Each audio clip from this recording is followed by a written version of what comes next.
হেমবৰনাথ বৰা প্ৰতিভা বঁটা আমি প্ৰদান কৰোঁ, যিসকলে উচ্চ শিক্ষাৰ অনুষ্ঠানত তেওঁলোকে নামভৰ্তি কৰিবলৈ সক্ষম হয়।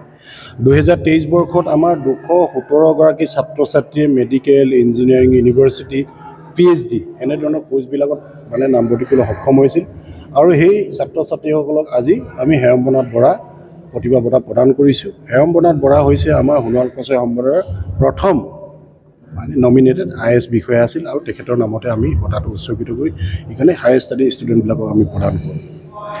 তো ইয়াৰ পৰা আমাৰ বিশেষকৈ সোণোৱাল কছাৰী সম্প্ৰদায়ৰ এই বঁটাটো প্ৰদান কৰাৰ লগে লগে তো আমি যথেষ্টখিনি উপকৃত যে অনুভৱ কৰিছোঁ। যিসকল ছাত্ৰ ছাত্ৰী প্ৰদান কৰোঁ তেওঁলোকে উৎসাহেৰে তেওঁলোকৰ অধ্যয়নৰ বৰ্তি হয়, আৰু এই ষ্টুডেণ্টখিনিৰ মাজৰ পৰাই আমি IAS ACSৰ কাৰণে কোচিঙলৈ পঠিয়াওঁ, আৰু প্ৰত্যেক বছৰে আমি তেনেকৈ 6-7জন ছাত্ৰ ছাত্ৰীক নিৰ্বাচিত কৰি আমি IASৰ কাৰণে IPSৰ কাৰণে কোচিঙলৈ পঠিয়াই আহিছোঁ।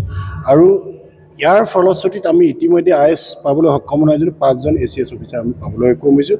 আৰু যিমানবিলাকে IAS কোচিং কৰি আহিছিল তেওঁলোকে ACSৰ বিভিন্ন এলাইড ছেক্টৰত এতিয়া চাকৰি কৰিবলৈ সক্ষম হৈছে। তো মই ভাবোঁ এই আঁচনিৰ যোগেৰে এইকাৰণে সোণোৱাল কছাৰী জনগোষ্ঠীৰ যিহেতু আমি দীৰ্ঘদিন ধৰি অনুভৱ কৰি আহিছিলোঁ কোনো ACS IAS বিষয়ে আমাৰ সম্প্ৰদায়ৰ পৰা আজি ওলোৱা নাছিল, কিন্তু কাউন্সিলে এই পদক্ষেপটো গ্ৰহণ কৰাৰ পিছত এতিয়া অন্ততঃ আমি এই 4-5 বছৰৰ ভিতৰত আমাৰ 5জনকৈ ACS অফিচাৰ পাবলৈ সক্ষম হৈছোঁ। এতিয়াও কি কোচিং কিমান আছে? কোচিং এতিয়া আমাৰ লাষ্ট দুটা বেচ তেওঁলোকে গৈ আছে। আমাৰ 5টা বেচ আমি কোচিং পঠিয়াইছিলোঁ 25জন ষ্টুডেণ্টক, আৰু এতিয়া এটা বেচ অধ্যয়নত আছে, এটা বেচ এতিয়া চিলেকশ্যন পৰ্যায়ত আছে। তো এইখিনি গ'লে 7টা বেচ হ'ব। আমাৰ 7টা বেচত কোনোবা এটা বেচত 5জন, কোনোবা এটা বেচত 6জন এনেকৈ গৈছে। তাৰমানে আমি যিহেতু পৰীক্ষা আমি ইউনিভাৰ্চিটিৰ যোগেৰে তেওঁলোকক গোটেই চিলেকশ্যন প্ৰক্ৰিয়াটো ডিব্ৰুগড় ইউনিভাৰ্চিটিক আমি দায়িত্ব অৰ্পণ কৰিছোঁ।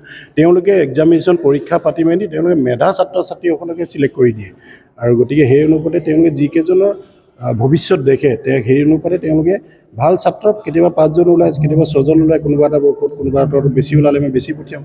তো সেইটো ছিষ্টেমত আমি পঠিয়াই আছোঁ। আজি 217জন আমাৰ গোটেই যিটো উচ্চ শিক্ষা প্ৰতিভা বঁটা এই বঁটাত তেওঁলোকে 217জনে পাবলৈ সক্ষম হৈছে। আজি আপোনালোকৰ কিমান ছাত্ৰ ছাত্ৰীক এই বঁটাটো প্ৰদান কৰা হৈছে? আজি এই আঁচনিৰ জৰিয়তে 217গৰাকী ছাত্ৰ ছাত্ৰীক আজি বঁটা প্ৰদান কৰা হ'ব, আৰু ইয়াৰে 2গৰাকী ভাৰতবৰ্ষৰ বাহিৰত অধ্যয়নৰত, এগৰাকী ইটালী আৰু এগৰাকী ফ্ৰান্সত। কোন হয় তেওঁ নাম? এগৰাকী ডিব্ৰুগড়ৰে হয় আৰু এগৰাকী লখিমপুৰ মৰিচাও। ইটালী আৰু ফ্ৰান্সত